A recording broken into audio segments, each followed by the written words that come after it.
예, 함께 주님의 기도로 시작하도록 하겠습니다. 성부와 성자와 성령의 이름으로. 아멘. 하늘에 계신 우리 아버지 이름이 거룩히 빛나시며 아버지의 나라가 오시며 아버지의 뜻이 하늘에서와 같이 땅에서도 이루어지소서. 오늘 저희에게 일용할 양식을 주시고 저희에게 잘못한 일을 저희가 용서하오니 저희 죄를 용서하시고 저희를 유혹에 빠지지 않게 하시고 악에서 구하소서. 아멘. 성부와 성자와 성령의 이름으로. 네, 안녕하세요. 예, 날씨도 쌀쌀해졌는데 이렇게 저녁에 함께 또 자리하게 돼서 감사드리고 또 매우 기쁜 마음입니다. 먼저 부족한 저를 이렇게 명동 대성당 대림특강 초대해 주신 명동 성당 공동체, 특별히 본당 신부님, 또 부짐 신부님, 또 부자 신부님들 감사드리고요. 오늘 함께 신비 안에 살다라는 그러한 제목으로 이번 대림특강이 3번에 걸쳐서 이어지기 때문에 제가 어떻게 보면은 중간에 지난주에 또 신부님께서 좋은 말씀 해주셨고요. 또 다음 주에 또 송영미 신부님께서 또 이제 실천적인 부분에 대해서 말씀해 주실 것 같아서 오늘은 대림 우리가 맞이하는 어떤 자세 혹은 우리 마음의 어떤 분위기 이런 것들을 조금 생각할 수 있는 그런 특강으로 좀 준비를 해봤습니다. 좀 편안하게 생각을 하시고요. 뭘 많이 배워가거나 이렇게 새로운 걸 안다기보다는 대림에 우리의 마음을 좀 편안하게 하면서 예수님을 받아들이는 그런 마음의 느낌들을 살리는 그러한 시간이 되었으면 좋겠습니다. 신부님께서 저를 소개를 해주셨는데 간단하게 제 소개를 하자면 최대한 세례자 요한 신부라고 하고요. 의정부교구 소속으로 되어 있습니다. 그리고 현재 해화동 대신학교에서 학생들 지성 양성 담당하면서 특히 서울 대신학교에서 공부하고 있는 의정부교구 신학생들 한 50여 명 되는데 대신학교 신학생들이 현재 군대 간 학생들 빼고 한 200여 명 되는데요. 그중에서 한 4분의 1 정도가 의정부교구 소속입니다. 그래서 저를 비롯해서 몇 분의 의정부교구 신부님들이 파견되어서 함께 신학생들을 양성하고 있는데 저도 이제 거기 의정부 신학생들 여러 가지 돌보면서 함께 지내고 있습니다. 예, 오늘 신비 안에 살다라는 제목으로 함께 대림의 의미에 대해서 좀 생각해 보려고 합니다. 이제 성탄의 신비로 향하는 대림절의 여정도 중반에 다다랐습니다. 대림절에 우리가 좀 곰곰이 생각하고 묵상할 단어가 무엇일까 굉장히 여러 가지가 있겠지만 제 생각에는 무엇보다도 신비라는 거를 마음에 좀 새겨봤으면 좋겠습니다. 하느님은 신비이시고 세상도 신비롭고 인간도 신비라는 것, 그리고 나의 인생 역시 신비롭다는 것을 이 대림시기에 한번 우리가 깨달았으면 좋겠습니다. 신비를 가장 잘 가르쳐 주시는 분은 누구보다도 성모님이십니다.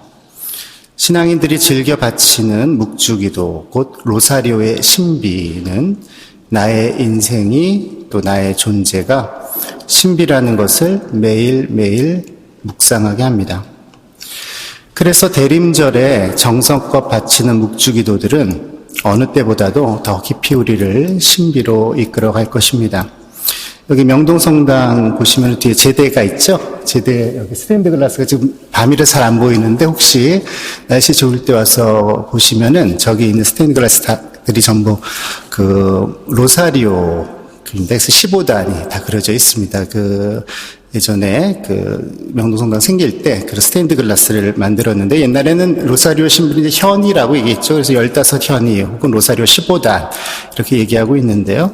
그래서 이 명동성당이야말로 우리가 그러한 우리 삶의 신비를 성모님을 통해서 배울 수 있는 정말 너무나 아름다운 장소라고 할 수 있겠습니다. 마침 오늘은 한국교회의 주보이기도 하고 또 명동 대성당의 주보이시기도 한 원죄 없이 잉태되신 동정마리아 대축일을 물론 원래는 어제이지만 어제가 대림주일이었기 때문에 오늘 이동축일로 미사로 기뻐한 날이기 때문에 오늘 이러한 신비에 대해서 묵상하는 것이 더 좀 각별하지 않을까 생각이 듭니다.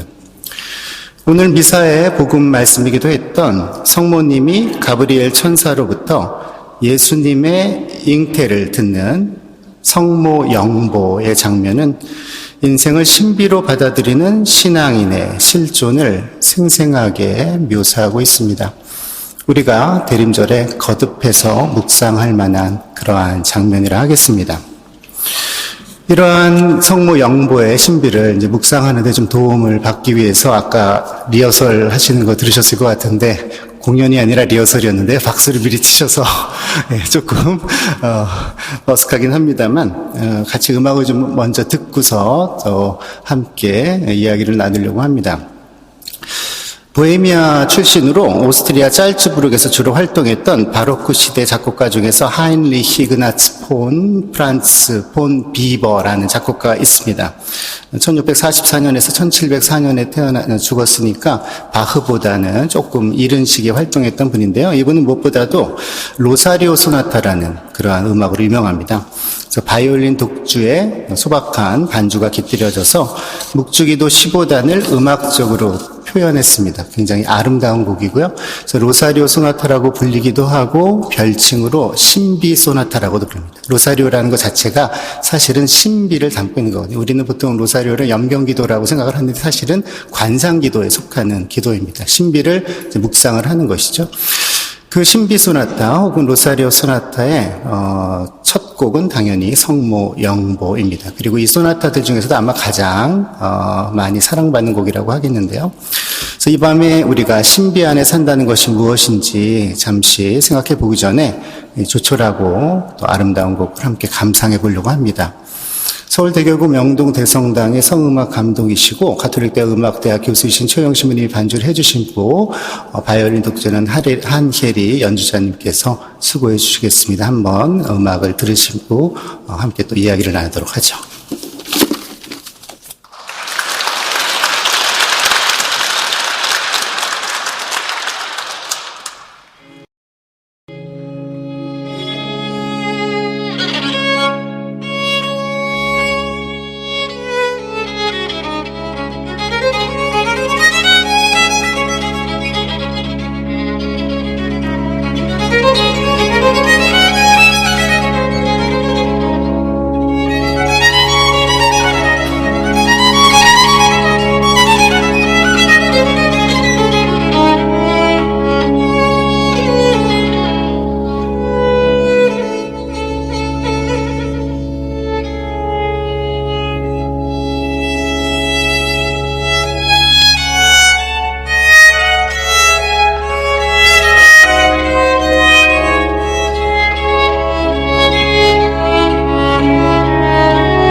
예, 저도 개인적으로 이 곡을 좋아해서 그 CD로 뭐 종종 듣곤 하는데 오늘처럼 멋있게 들린 적이 없었던 것 같습니다. 예, 신비에 대해서 생각할 때 가장 중요한 것은 신비는 우리가 다 알아낼 수 있는 것도 아니고 소유할 수 있는 것도 아니라는 사실입니다. 만약 우리가 다 알아낼 수 있고 소유할 수 있다면 그건 신비라고 부르지가 않겠죠.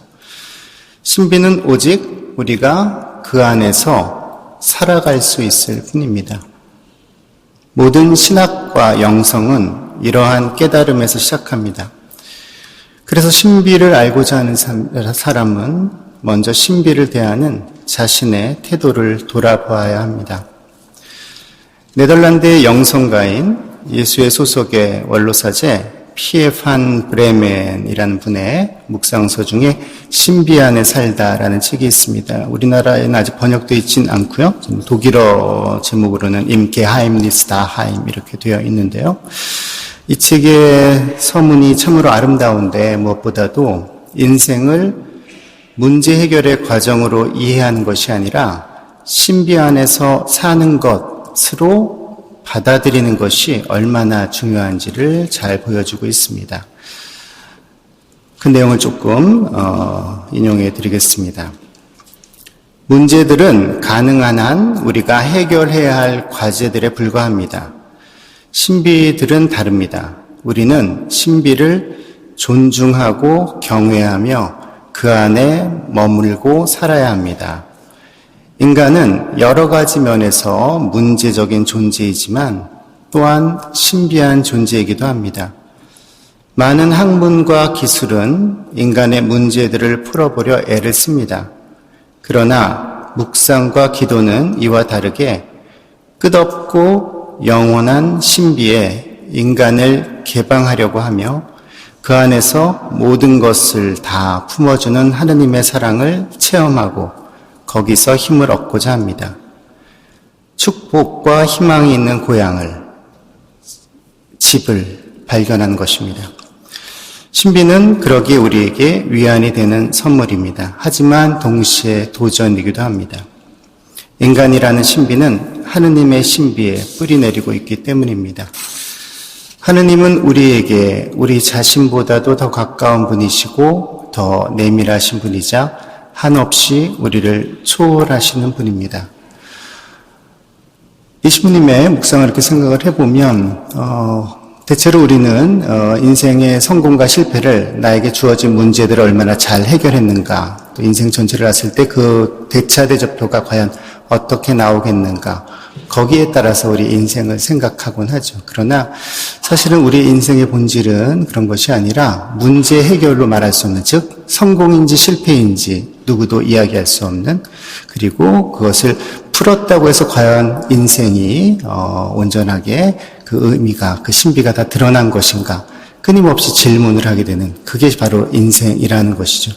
그래서 인생을 신비로 받아들이는 사람은 문제 해결에 연연하는 것이 아니라 그보다 더 깊은 차원에서 자신의 인생을 대할 수가 있다는 얘기입니다. 그런 면에서 보자면 신비 안에 살아가는 사람은 이 세상 안에서 집을 가지고 있는 것이고 고향을 가지고 있는 것이고 안식처를 가지고 있는 것이라고 할 수 있겠습니다. 그러나 동시에 이러한 위안은 하나의 도전이기도 한 것이 우리의 인생이 신비인 이유는 오직 그 근원인 하느님께서 신비이시기 때문이고, 그래서 우리가 신비 안에 살고 싶다면, 우리 인생 안에서 위안을 찾고 싶다면 신비의 근원이신 하느님을 찾아야 된다는 것, 끊임없이 하느님께로 향해야 된다는 것이기 때문에 하나의 도전이라고 이야기하고 계십니다. 신비를 사는 인간은 그 자체가 신비에 속하게 됩니다. 우리가 신비 안에 머물 때 인생은 우리에게, 또 자기 자신에게 더 이상 두렵고 버거운 문제덩이로만이 아니라 매 순간 새롭게 다가오는 신비가 됩니다. 때때로 힘겹게 느껴지는 인생의 사건들이 그 신비 속으로 더 깊이 들어가는 통로가 됩니다. 우리는 인생의 신비가 하느님이 친히 우리의 존재를 창조하시고 소명을 주시고 각자의 이름을 불러주셨을 때 시작되었다는 것을 조금씩 감지하게 됩니다. 신비에 속하는 사람만이 신비 안에 사는 사람만이 신비를 조금씩 알아갈 수가 있습니다. 신비를 사는 것은 신비를 경외하고 사랑하고 알고자 하되 장악하지 않는 존재 방식입니다. 신비를 사는 것은 다름 아니라 신비를 사랑하는 것이고, 신비를 사랑하는 사람은 자신의 삶을 가장 깊은 의미에서 사랑할 수가 있습니다. 신비 안에 산다는 것이 무엇인가 생각을 해보면은 결국은 우리가 그 신비를 사랑하는 것이라고 할 수 있을 것 같습니다. 우리가 사랑하지 않는 곳에 살고 싶어하는 사람 아무도 없잖아요. 내가 집에 가고 싶은 이유는 오늘 추운 날 퇴근하시고 얼른 집에 가야지, 이런 마음이 드는 거는 집을 사랑하기 때문인 것이죠. 집에 있는 가족들을 사랑하는 것이고, 거기에 있는 그 분위기를 사랑하는 것이고, 그 따뜻함을 사랑하는 것이고, 내가 사랑하는 곳에서는 머물고 싶어집니다.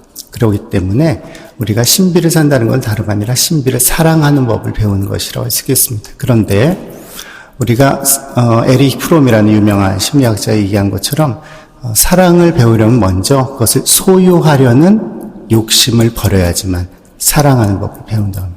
마찬가지로 우리가 신비 안에 살고 싶다면, 신비를 사랑하고 싶다면 그저 신비를 하나의 지식으로 알고 싶어하는, 혹은 나의 소유물처럼 여기고 싶어하는, 혹은 그것을 완전히 장악하고 싶어하는, 다시 말하자면 내 인생을 처음부터 끝까지 온전히 내가 움켜쥐고 싶어하는 그 욕심을 버려야지만 내 인생을 신비로서 대할 수가 있습니다.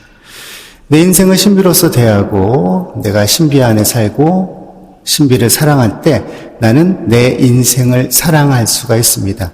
내 인생을 사랑하는 것, 어쩌면 그것이야말로 우리가 평생 해결해야 될, 혹은 대면해야 될 과제인지도 모르겠습니다. 때때로 우리는 우리 인생을 사랑한다고 이야기하지만 사실은 마음 깊은 곳에 누구보다도 나 자신이 내 인생을 미워하고 혐오하고 슬퍼할 때가 있습니다.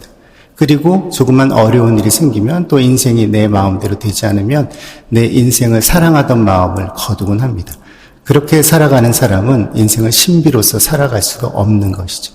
인생을 신비로서 살아간다는 것은 어떤 일이 있다 하더라도, 어떤 어려움이 있다 하더라도, 또 어떤 오류가 내 삶 안에 나타난다 하더라도 내 인생을 사랑하는 것을 의미한다 하겠습니다. 내 인생을 사랑한다면 우리는 하느님을 찬미할 수가 있습니다. 자기에게 인생을 주신 하느님을 진심으로 찬미하고 그분에게 감사하기 위해서는 무엇보다도 내가 내 인생을 사랑해야만 합니다. 비록 문제가 있고 곡절과 파란이 끊이지 않은 인생이라 하더라도 그 인생을 사랑할 줄 아는 사람에게는 자신의 삶은 문제덩어리가 아니라 신비가 됩니다.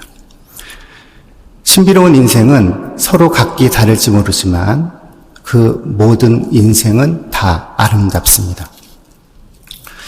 독일 분도회 뮌스터 슈바르차크 수도원이라는 곳이 있습니다. 거기 있는 비교적 젊은 수사 신부님 중에서 자카리아스 하이에스라는 신부님이 계십니다. 최근에 책들을 많이 쓰고 또 이렇게 수도회를 알리는 활동을 많이 하시는데, 그분이 대림 성탄 묵상서를 한 권을 쓰셨습니다. 별이 빛나네라는 그러한 제목인데, 여기에 그 한 대목이 오늘 우리 주제와 함께 좀 어울려서 좀 소개를 해드리려고 합니다.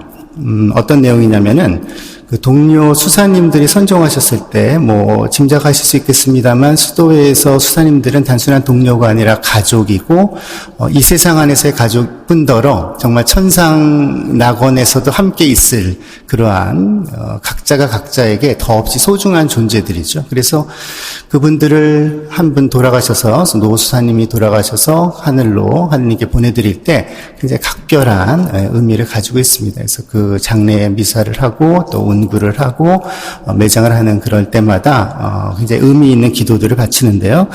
그때 함께 바치는 기도를 들으면서 이 하이에스 신부님께서 나름대로 떠오른 묵상이 있습니다. 제가 조금 읽어드리도록 하겠습니다. 인생은 모든 것을 설명하고자 하는 이성적인 사고에 따라서만 바라볼 수는 없습니다. 우리는 우리 자신의 인생에 자리한 신비에 스스로를 대면하게 하고 마음에 자리를 주어야 하며 마음이 알려주는 지혜에 신뢰해야 합니다. 우리 수도원에서 형제 수사님 한 분이 돌아가시면 그는 우리의 모임방에 안치되고 우리는 그와 마지막 이별을 하는 기도 예절을 거행합니다. 그 시작은 다음과 같습니다. 우리 형제의 인생이 품고 있었던 그 신비 앞에서 고요히 머무릅시다. 우리 형제의 인생이 품고 있었던 그 신비 앞에서 고요히 머무릅시다. 모든 인생은 각기 인생이 간직한 부르심은 모든 마음의 부르심은 각자의 신비와 깊이와 지혜가 있습니다. 내 인생길의 신비를 존중하는 마음으로 받아들이고 또 다른 사람의 인생길의 신비를 그러한 마음으로 받아들이면 무엇인가 아름답고 고귀한 것이 생겨납니다. 네, 이런 묵상을 하고 계시는데요. 제가 이 묵상을 들으면서, 읽으면서, 이렇게 생각을 하게 된 것은, 참으로 아름다운, 말이고, 참으로 특히 우리 시대에 너무나 중요한 그런 수도사들의 지혜가 아닌가라는 생각이 들었습니다. 생각을 해보면, 우리 인간적인 눈으로 보면 그 사람이 이 사회에서 살아가면서 얼마나 많은 일을 했는가, 또 얼마나 많은 성공을 했는가, 얼마나 많은 실패를 했는가, 얼마나 그 사람이 좋은 일을 했는가, 얼마나 많은 상처를 남들에게 주었는가, 그 사람들을 평가하게 되는 것이고요. 그래서 더 좋은 사람, 더 나은 사람, 혹은 부족한 사람, 혹은 가련한 사람, 이렇게 인간적인 눈으로 평가를 하곤 합니다. 우리가 인간이기 때문에 그런 거는 어쩔 수 없는 부분이 있는 것이죠. 하지만 우리가 다른 사람을 평가하고 판단해야 할 때들이 있는 것도 사실이지만 그럼에도 불구하고 우리 마음 깊은 곳에, 특히 신앙인이라면 우리 마음 깊은 곳에 절대로 잊지 말아야 할 것은 모든 사람의 인생은 신비라는 것이고 그 사람의 인생의 신비는 누구도 심지어 그 본인도 끝까지 알 수 없다라는 사실입니다. 그 신비를 우리가 존중하지 않는다면 그것은 그 사람을 창조하신 하느님을 존중하지 않는 것이라도 할 수 있겠습니다. 나의 인생의 신비, 또 누군가 어떤 사람의 인생의 그 신비의 놀라움을 기억하고 있다면 우리가 다른 사람에 대해서 혹은 나 자신의 인생에 대해서 너무도 많이 범하는 그러한 무례와 그러한 혐오와 미움들은 조금은 줄어들지 않을까 생각을 해봤습니다. 신비이신 하느님을 만나고 자신의 인생을 신비로 대하는 것은 이만큼 중요한데, 그러나 이렇게 자신의 인생을 신비로 대하기 위해서는 저절로 되는 것이 아니라 무엇인가 우리의 내면의 능력이 필요합니다. 이것을 전통적인 언어로 덕이라고 이야기했습니다. 우리 인생을 신비로 대하기 위해서 우리에게 어떤 덕이 필요한가? 우리 안에 과연 어떤 힘들이, 어떤 능력들이, 또 어떤 마음들이 자라나야 나의 인생을 문제풀이의 연속으로만 보는 것이 아니라 너무나 고귀하고 아름답고 또 누구도 손상시킬 수 없는 신비로 볼 수 있는 것일까 생각해 봅니다. 자신의 삶에 안주하거나 욕심에만 사로잡혀 있거나 타인의 이목만을 의식하는 삶은 도처에 문제와 악다구니만 보일 것 같습니다. 이런 마음 안에서는 삶을 도무지 신비로 인식할 수가 없겠죠. 그렇기 때문에 자신의 삶을 신비로서 보는 것은 어쩌면은 너무나 큰 용기가 필요한 것일지도 모릅니다. 동방박사들, 이제 대림절 성탄이 다가오면서 동방박사들에 대한 이야기를 많이 하고 또 동방박사들에서 많이 생각을 하게 되는데, 동방박사들은 누구인가, 별을 보고 길을 떠났던 그들은 누구인가 생각을 해봅니다. 그들은 바로 신비 안에서 걸어가는 그러한 인간의 전형이었습니다. 내가 단순히 내 삶에 눈앞에 있는 일들, 물론 중요하지만 그 일에만 빠져 살지는 않으리라는 결심, 그리고 세상 사람들이 보는 그런 식으로만 세상을 보지 않겠다는 그러한 결심, 그러한 결심들이 차곡차곡 모였을 때 동방박사들은 별을 볼 수 있었고, 별을 보고 용감히 그 별을 따라 나선 사람들이었습니다. 이것이 바로 신비를 안에 살겠다는 사람들의 마음일지 모르겠습니다. 철학과 영성의 역사를 살펴보면서 신비로서 인생을 바라보고 신비 안에 살아가기 위해서 필요한 덕들 혹은 도움이 되는 덕들을 생각해 봤습니다. 이거 뭐 어디에 뾰족하게 적혀 있는 건 아니고 제 나름대로 생각을 해본 건데, 물론 굉장히 여러 가지 덕들이 우리가 인생의 신비를 보기 위해서 필요하겠지만 오늘은 두 가지만 함께 이야기를 해보려고 합니다. 하나는 넓은 마음이고요, 하나는 노아둠. 두 가지 덕목이 우리 안에 있다면 인생을 신비로 보는 데 도움이 되지 않을까 이렇게 생각해 보았습니다.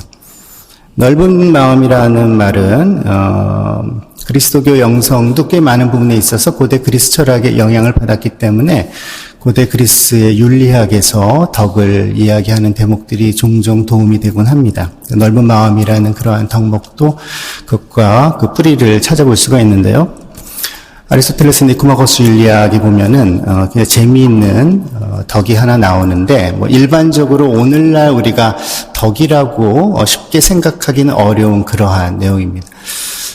그리스 말로 메갈로 스위히아라는 단어를 쓰는데요. 메갈로라는 거는 이제 메가 스토어, 뭐 그럼 이제 큰 가게들 얘기하는 거잖아요. 메가라고 하면 이제 크다라는 뜻이고, 스위히아라는 것은 이제 뭐 사이콜로지 하면은 심리학이죠. 그래서 그리스 말로 스위히에라고 하면은 영혼을 얘기합니다. 영혼이란 말 자체가 굉장히 여러 가지 뜻이 있어서 뭐 정신이라는 뜻도 있고요, 마음이라는 뜻도 있고, 혹은 뭐 우리의 혼이라는 뜻도 있고, 그래서 이걸 합쳐서 얘기하자면 메갈로스히아라고 하면은 우리의 마음이 아주 크고, 혹은 우리의 정신이 드높고, 혹은 우리의 혼이 뭐 깊고 크고, 고풍스러운 말로 하면은 되게 포부가 아주 큰, 이런 정도로 해석이 되는 얘기인데, 한마디로 말하면은 작은 개인의 사익이나 혹은 눈앞에 있는 자잘한 일들 혹은 나의 어떤 소소한 욕심보다는 뭔가 많은 사람들에게 좋은 일을 하고 많은 사람들에게 뭐 요즘 하는 말로 하자면 공공선에 기여를 하는 걸 되게 좋아하는 그러한 마음이 바로 이러한 넓은 마음이라고 얘기를 했습니다. 그래서 이 넓은 마음이 필요한 사람들이 누구냐? 정치가라고 얘기했던 것이죠. 그래서 니코마스 윤리학에 보면 정치를 하려는 사람, 온전한 의미의 정치를 하려는 사람은 넓은 마음을 가져야 되는 것이다. 자신의 그러한 이익이나 자신의 욕심이나 혹은 자신의 욕망, 분노 이런 거를 채우려고 정치를 하는 것이 아니라 바로 많은 사람들에게 뭔가를 해주는 걸 좋아하는 사람이 정치를 해야 되는 것이다. 이런 이야기를 합니다. 이런 거는 또 비유하자면은 뭔가 이렇게 큰 사람에게 어울린다라는 것이, 우리가 봤을 때 저 사람 참 큰 사람이네, 참 인물이네, 이런 사람들이 있죠. 또 주변에서도 보면 참 어른이시다, 이런 분들이 있는데, 그런 분들에게 어울릴 법한 그러한 덕이라고 할 수 있겠습니다. 이거를 윤리학적으로 말하자면 높은 이상의 마음을 여는 것이고요, 자신의 작은 이익에 연연하기보다는 공공의 가치인 정의, 우애, 이런 것들에 아낌없이 열정을 다 기울이고, 그 다음이 중요한데요. 열정분들로 재화를 아낌없이 내는 거를 얘기를 합니다. 그래서 이 포부가 큰 사람들은, 자기가 있는 재산, 사실은 이 포부가 큰 사람의 특징은 뭐냐면은, 사실은, 뭔가 있어야지 가질 수 있는. 그러니까, 이 포부가 큰 덕은 아무나 가질 수가 없는 게, 내가 가진 거를 나누는 거를 좋아하는 덕이거든요. 그러니까 가진 게 없는 사람은 사실은 할 수 없는 덕인 것이겠죠. 그래서 이 포부가 크다 혹은 넓은 마음이다라고 하는 거는 내가 가진 모든 것들을 많은 사람을 위해서, 그리고 좋은 가치를 위해서, 고귀한 이상을 위해서 아낌없이 내놓는, 그것이 이제 이 메갈로스히아라는 그러한 덕목인데, 이걸 이제 넓은 마음이라고 한번 제가 이름을 붙여봤습니다. 근데 그리스도인들에게도 사실은 이건 굉장히 중요한 덕목인 것 같습니다. 이건 이제 교부들께서, 이제 수도 생활에 혹은 어떤 영성 생활에 중요한 덕들을 이야기할 때 이 그리스 철학에서 얘기한 개념을 가져다가 그리스도인들에게 어울리는, 그러한, 걸로, 덕을 정의를 했는데요. 자주 쓰이는 영신수련 하신 분들 아마 좀 익숙하실 수 있겠는데, 이제 이냐시오 성인 영신수련에서 종종 쓰이는 관대함이라는 그러한 그 덕들이 있는데, 이게 말하자면 그 뿌리를 찾아보자면, 뭐 철학적, 물론 철학에서 그 영성이 왔다는 뜻은 아니라, 철학을 이제 도움을 받아서 여러 가지 영성을 정립할 때, 좀 전에 말씀드린 메갈로스히아라는 그러한 개념을 좀 사용했다고 볼 수 있겠습니다. 그리스도인들에게 이 포부가 크고 넓은 마음을 적용한다면 과연 무엇일까 생각을 해봅니다. 그리스도인들에게는 이것은 다름이 아니라 하느님께서 우리에게 보여주시는 사명과 복음의 가치에 마음을 활짝 여는 덕이라고 하겠습니다. 프란치스코 교황께서 쓰신 너무나 유명하고 우리가 잘 아는 회치, 복음의 기쁨에 나오는 그 면면이 흐르는 그 정신을 보면 사실은 이러한 그리스도인다운 넓은 마음이 거기에 다 새겨져 있습니다. 왜 기쁜 것인가? 내가 가지고 있는 걸 나누는 게 즐겁기 때문에. 그것이 너무나 나에게 행복하기 때문에. 이런 마음을 갖는 것이 중요하다는 것이죠. 여기에는 당연히 믿음과 희망의 덕이 뿌리로서 작용을 합니다. 믿음과 희망의 덕 없이는 사실은 이러한 관대함을, 이러한 넓은 마음을 가질 수가 없는 것이죠.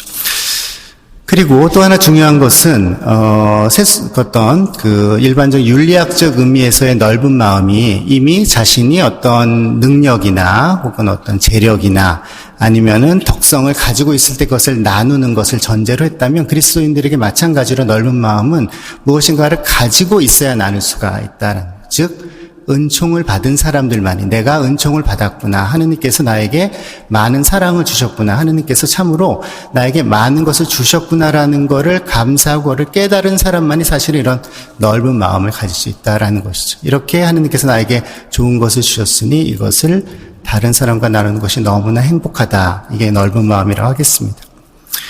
인생을 신비로서 알아보기 위해서는 우리의 정신을 신비이신 하느님께 개방해야 됩니다. 그 개방을 위해서는 바로 이런 넓은 마음이 필요하다 하겠습니다. 그래서 인생을 신비로 생각을 할 때는 가끔 내 인생에서 뭔가 세속적인 의미에서 일이 잘 풀리지 않을 때, 그리고 뭔가 점점 인생이 힘들어진다고 느껴질 때, 그럴 때조차도 그 안에서 하느님이 나에게 주신 것들을 발견할 수 있는, 또 하느님이 나에게 주신 것을 나눌 수 있는 힘이 생기는 것이죠. 그것이 바로 넓은 마음의 힘이라고 할 수 있겠습니다. 두 번째 덕목인 노아둠에 대해서 말씀을 드려보려고 합니다. 노아둠은 하느님께서 내 삶 안으로 들어오시도록 나의 존재를 빈터로 놓아두는 태도를 말합니다.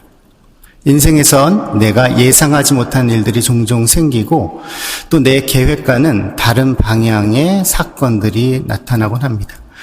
이런 사건들이 생길 때, 인생이 내가 생각한 것과는 전혀 다른 방향으로 갈 때, 또 내 인생에 굉장히 생각지도 못한 그러한 어려움들이 생길 때, 이때야말로 노아둠의 덕목이 필요한 때입니다.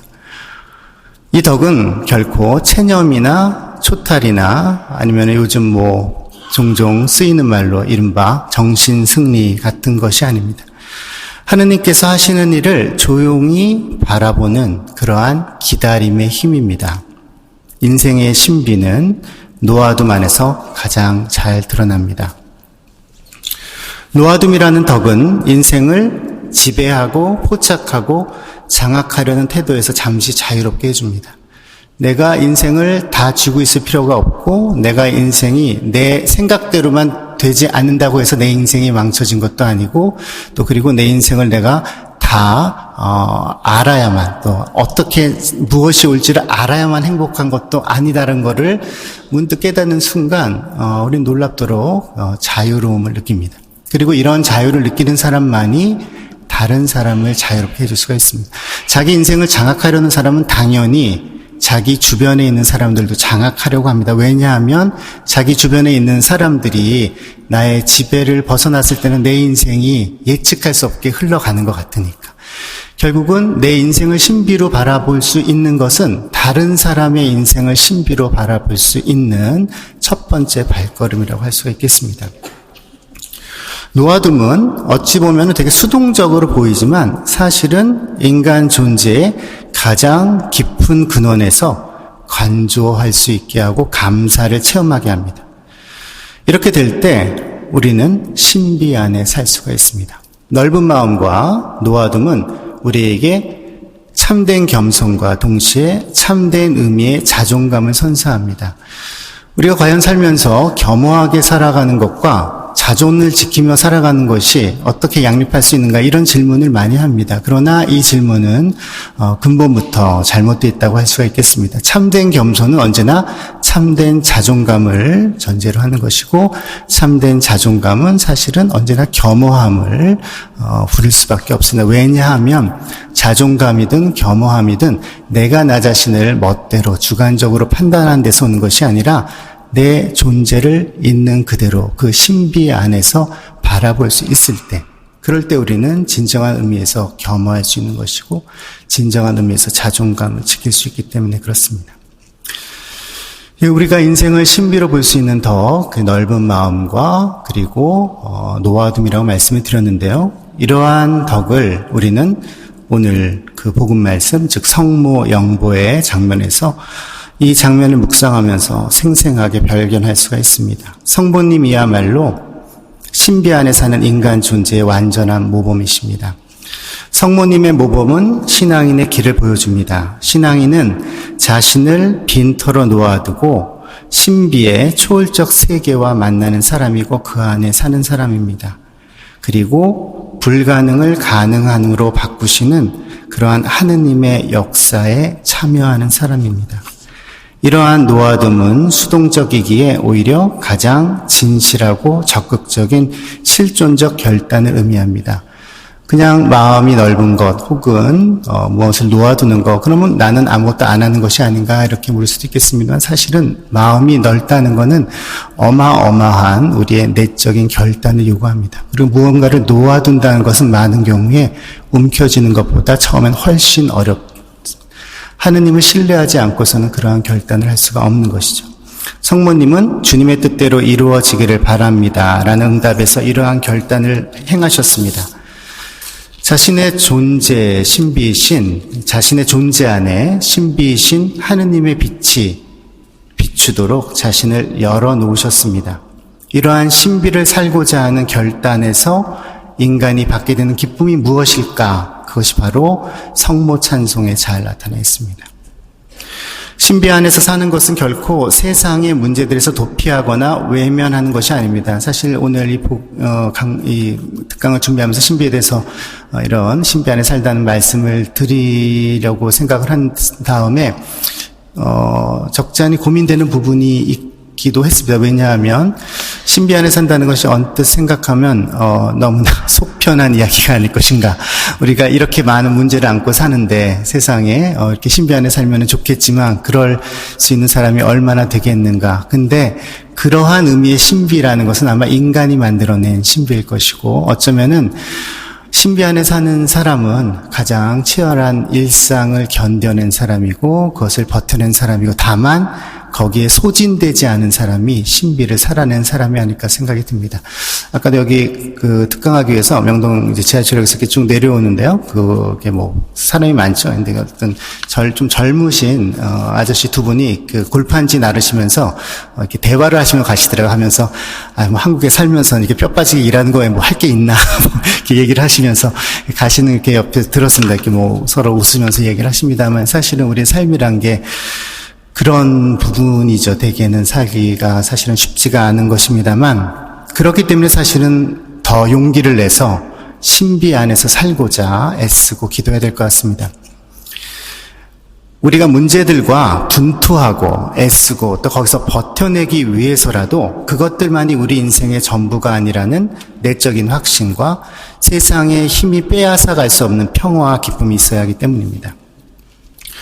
우리는 나의 인생을 사랑할 수 있어야 합니다. 우리는 너무 자신을 사랑해서가 아니라 사실은 충분히 사랑하지 못해서, 그리고 제대로 사랑하지 못해서 불행합니다.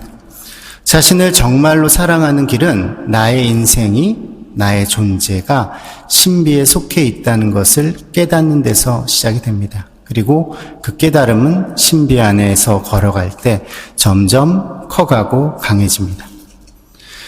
성탄의 신비를 향해서 걸어가는 대림시기입니다. 신비이신 하느님께서는 우리의 마음이 고집스러운 걸 잘 알고 계십니다. 신비를 생각하고 하느님을 생각하기보다는 일상을 하루하루 버텨가는 것도 힘들다는 그러한 마음이 가득한 것도 알고 계십니다. 또 내가 아직은 얻어야 될 것도 많고 내가 욕망하는 것도 많고 내 욕심도 많다는 것도 잘 알고 계십니다. 그래서 우리의 마음이 돌같이 굳었다는 것도 잘 알고 계십니다. 그렇기 때문에 돌과 같은 우리의 고집스러운 마음을 부드러운 마음으로 만드시고 활짝 열 수 있게끔 아기의 모습으로 오십니다. 신비의 마음을 열기로 결심합시다. 신비 안에서 살아가는 은총을 청합시다. 분노와 미움과 분열과 절망이 턱 밑까지 차오른 요즘 시대입니다. 너무나 많은 증오와 혐오의 언어들이 우리를 휩싸고 있습니다. 신앙인들이 해야 할 일이 참으로 많고 절박합니다. 성모님께 배우고 전구를 청하며 신비의 마음을 열고 신비 안에서 살아가는 신앙인이 되도록 기도하고 애써야 되겠습니다. 오늘 부족한 특강을 마치면서 신학교에서 미사가 끝날 때마다 신학생들이 함께 바치는 기도를 함께 소개해 드리려고 합니다. 특별한 기도는 아니고요. 가톨릭 기도서에 나오는 기도인데, 가톨릭 기도서에 보면은 되게 아름다운 기도인데 잘 모르시는 기도가 있는데, 바로 일을 시작할 때 바치는 기도와 일을 마치고 바치는 기도가 있습니다. 일을 시작할 때 바치는 기도는 성령께 바치는 거고요. 일을 마치고 바치는 기도는 성모님께 보호를 청하는 기도 되어 있습니다. 이렇게 되어 있습니다. 천주의 성모님, 당신의 보호에 저희를 맡기오니 어려울 때 저희의 간절한 기도를 외면하지 마시고 항상 모든 위험에서 저희를 구하소서. 영화롭고 복되신 동정녀시여. 우리의 하루하루의 삶이라는 것이 때로는 전투 같기도 하고 때로는 아슬아슬하게 버텨가는 그러한 시간이기도 합니다만, 그보다 더 깊은 곳에, 우리의 존재 깊은 곳에 우리도 모르는 그 깊은 신비가 있다는 거, 그리고 신비는 바로 다름 아니라 하느님이시라는 거. 그래서 신비를 살아가고자 하는 우리의 마음을, 소망을 가지고 산다면, 또 끊임없이 그러한 전구를 드린다면은 우리의 하루하루가 단지 풀지 못한 문제들이 가득 쌓인 그러한 창고와 같은 그런 어지러운 곳이 아니라 신비를 살아가는, 매일매일 나도 예상하지 못하는 새로운 일들이 다가오는 그러한 인생으로 다가오지 않을까 생각이 듭니다. 예, 부족한 강의 특강 끝까지 들어주셔서 감사드리고요. 이번 대림절 동안 주님께서 많은 은총, 주님이 주신 많은 은총 받으시고 기쁜 성탄 맞으시기 바랍니다. 영광성을 마치도록 하겠습니다. 성부와 성자와 성령의 이름으로, 영광이 성부와 성자와 성령께, 성과 성자와 성령의 이름으로 아멘. 감사합니다.